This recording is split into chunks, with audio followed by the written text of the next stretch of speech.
კიდევ ღალატი და კიდევ ღალატი. ამ ხალხს ძალიან ძნელია უკვე შეაგნებინო ის, რომ ყოველთვის ერთად დგომა და საქმეს ერთად ბოლომდე მიყვანა არის საჭირო. აი 10 აპრილს უსახკაროების შეხვედრაზე ვიყავით. 6 ადამიანის სია ჩაიწერეს სახელგვარი და 6-ვე ადამიანს ფაქტიურად დადებითი პასუხი მისცა მთავრობამ. და გუშინდელ აქციაზე ის 6 ოჯახი არ მოვიდა. არ მოვიდა. რატომ?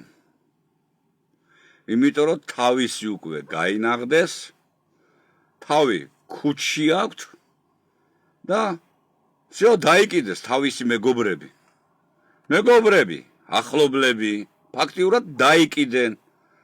ამას ვამბობდი მეც ნოემბერში რომ მოხდა ღალატი, რომ ერთი მეორეს უღალატეს. ზუსტად მაგი მქონდა მხედველობაში, რომ ერთი მეორეს ღალატი არ შეიძლება. თუ საქმეზე მიდიხარ, ერთად ბოლომდე უნდა გააკეთოთ ის საქმე. ეხლა დარჩა ეგ 15 ოჯახი. კი ბატონო, გუშინ 15-მა ოჯახმა შეიტანა და ფიქრობ რომ იმათაც მოუვათ დამაკმაყოფილებელი პასუხი, მაგრამ შენ ადამიანო 6 ოჯახი რა იქნებოდა რომ აი იმ 15 ოჯახს უბრალოდ ამოდგომოდი გვერდში. აი ესა ქართველებოა, ღალატი. ღალატია, ამას სხვანაირად ვერ დავარქმევ. ეს იყო 150 ოჯახი შეკრებილი ნოემბერში დაშალენ. დედა უტირენ, ასე დაანაწევრეს ხალხი. დაანაწევრეს. არა და ის რომ საქმე ბოლომდე მიეყვანათ.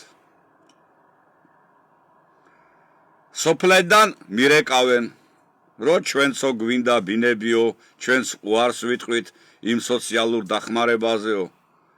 მე უარს ვამბობ, რომ სოფლის ხალხს სხვანაირი მიდგომა ჭირდება. იმან სოციალურ დახმარებაზე კი არა, იმან უნდა მოითხოვოს თავისი შრომის ანაზღაურება. იმან 100 ლარი და 200 ლარი მათხოვარი კი არ უნდა იყოს. იმან 700 ლარი, 800 ლარი უნდა გამოიმუშაოს სოფელში და ამაზე სახელმწიფომ უნდა იზრუნოს.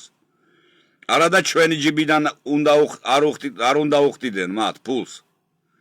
ჩვენ ფულე, მე პირადად შემაგ ბიუჯეტში ყოველ თვეში 400-500 ლარი ეს დედააფეთქებული და ივიწყა მათხოვარი 5 გექტარი, 6 გექტარი მიწა აქვს.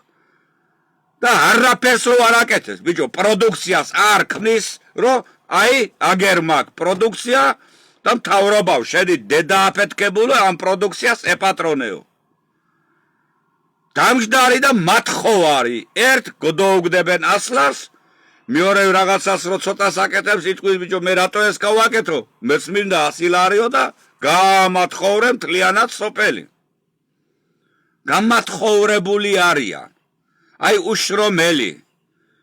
ფეხებზე კიდიათ, ბიჭო, თავის ფეხებზე კიდიათ, თავისი ოჯახის ფეხებზე კიდიათ და იმათ ერის ფეხებზე კიდიათ, იმიტომ რომ არის მათხოვარი. უფალი რომ მოვდეს დღეს ხო ჩვენს ქვეყანაში, აი დარწმუნებული ვარ. მთელი ერი ეტყვის რომ დაგვირიგე ფულები და მერე ვირწმუნებთ რომ ღმერთი ხარო. ამას ეტყვის.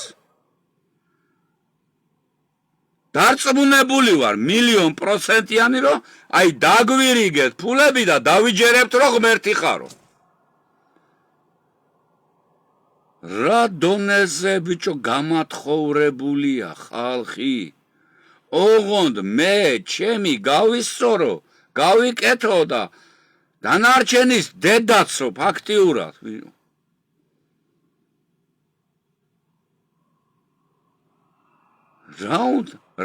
რამ უნდა გაგვაერთიანოს? რამ? არაფერ მგონე. დღეს მე რამოდენჯერ ადრეს ვთქვი, აი პანდემია რომ მოხდეს, ომი რომ მოხდეს, ერთმანეთს დაკლავთ, ერთმანეთს დაჭამ ქალაქლები შიმშილისგან გაიქცევიან სოფელში, რომ შეიძლება პროდუქტი კონდენო. დახოცავთ ერთმანეთს, რამე რომ მოხდეს, ხო, ქართველები ერთმანეთს დახოცავთ. ეს დააფეთქებულები, ვისაც დიდი ფული აქვს, კი გაიქცევიან, ქვეყნიან, თავიან ფულიანა, თავს უშველიან, მაგრამ ხალხი ერთმანეთს დახოცავთ, ბიჭო. აგერ პროდუქციას გვაჭმევენ სკლინტიანი, ზღნერიანი, ნაგვიანი, ყველანაირს და ითმენთ. შვილებს უზიდავთ, კაროჩე ზღნერიან, აი სკინტლიან პროდუქციას და აჭმევ და ითმენ.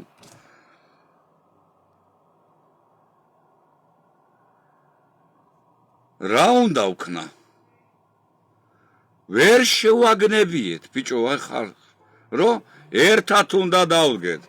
ეს დააფეთქებული პარტიები ხო საერთოდ ფეკებზე კიდიან, ისინი შოულობენ და მოდი 7 პროევროპელები ევროპაში შევალთ და კარგად ვიქნებითო, ჩემ ფეხებ ვიქნები ყვარგად და მტყვანის თელმა საჯუნგლეთმა თუ კარგად იქნება საქართველო კიდე. აი აღარ მინდა ეს იგი მე რუსთუმეები და რუსეთთან თუ გავერთიანდები, კარგად ვიქნებითო, კიდევ მტყვანის თუ კარგად ვიქნებით. ვერასოდეს ვერ ვიქნებით, კარგად, ვერასოდეს.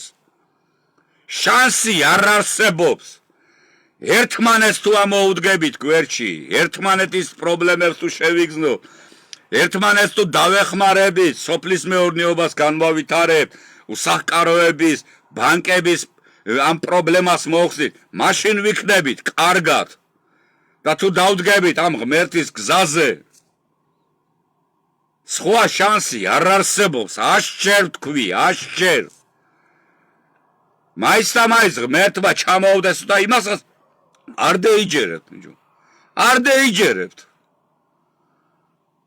არაფრის აღარ ვჯერავთ უკვე. დამჯდარი ვართ ამ Facebook-ზე უკვე დამაწყდა ნერვები რა.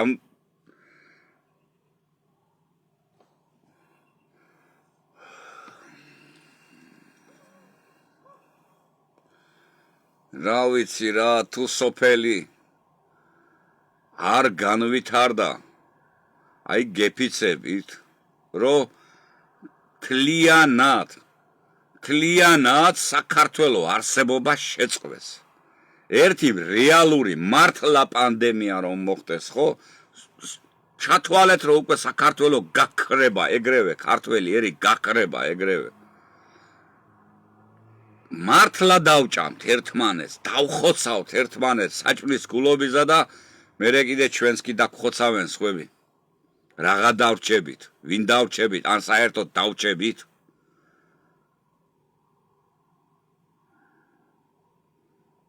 თქმას არ მინდა უკვე, დიდება და გამარჯვება ქართველ ხალხს.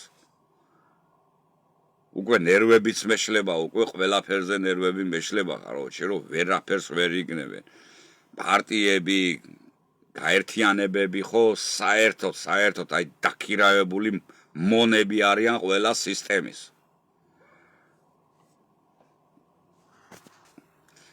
კიდე როგორმე რა არ ვჩერდები, ბიჭო, იმედი კიდევ მაქვს, როგორმე ისევ ხალხმა უნდა მოუგროვდეთ.